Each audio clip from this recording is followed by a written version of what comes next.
संसार दुबईत असला तरी गणपती बाप्पाला प्रत्येक वर्षीप्रमाणे सोनाली कुलकर्णी या माहेरी आलेले आहेत आणि पिंपरी चिंचवडमध्ये त्यांचे हे पर्यावरणपूरक बाप्पा जे आहेत ते विराजमान झालेले आहेत. या संदर्भातच आपण बोलणार आहोत सोनाली कुलकर्णी यांच्यासोबत. काय आहे यावेळेच्या बाप्पाचं विशेष? कारण प्रत्येक वेळी तुम्ही काहीतरी एक वेगळं संदेश जो आहे तो घेऊन येत असता. संदेश असा नाहीये. यंदा पर्यावरणपूरक गणपतीची मूर्ती असावी हाच संदेश कायम असतो. यंदा आमचं 5वं वर्ष आहे की आम्ही घरातच गणपतीची मूर्ती बनवतो. मी आणि माझा भाऊ अतुल कुलकर्णी आम्ही दोघांनी मिळून ही मूर्ती बनवलेली आहे. आणि यंदा तुम्ही पाहताय फार कॉम्प्लिकेटेड काही नाही. शंकराची पिंड आहे आणि त्याच्यावरती विराजमान असा आमचा गणोबा आहे, बाल गणेश. आणि छानच एकदम सिंपल काहीतरी करूयात असा विचार होता, तर ते जमून आलंय असं वाटतंय. खरं तर गणपती बाप्पा म्हणजे एक विघ्नहर्ता आपण मानत असतो.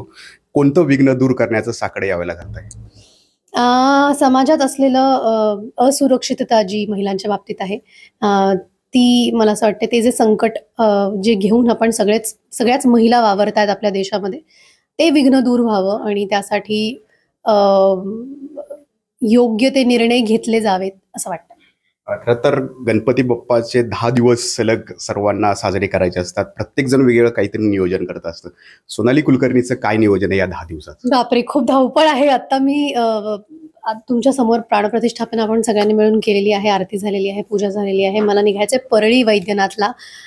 तिथे गणेशोत्सवाच्या महोत्सवाचं उद्घाटन सोहळा आहे आणि त्याच्यासाठी मला पोहोचायचंय. त्यामुळे खूप गडबड आहे, खूप धावपळ आहे. अनेक कार्यक्रम आहे नेहमीप्रमाणेच.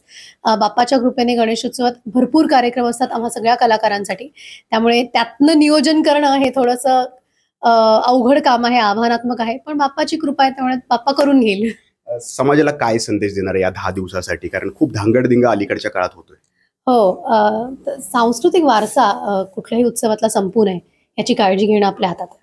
तर गणपती बाप्पाचं हा गणेशोत्सव आपण साजरा करतोय. विघ्नहर्ता प्रत्येकाच्या घरात आलेला आहे, परंतु समाजात जे काही विघ्न उभे राहत आहेत ते विघ्न दूर करण्याचं साकडं सोनाली कुलकर्णी यांनी घातलेलं आहे. आणि जो धांगडधिंगा होतोय त्यावरती थोडंसं आपण विचार करण्याची गरज यावेळेला तरी आहे, असंही सोनाली कुलकर्णी या ठिकाणी सांगतात. नाजिमुल्ला, एबीपी माझा, पिंपरी चिंचवड. एबीपी माझा, उघडा डोळे बघा नीट.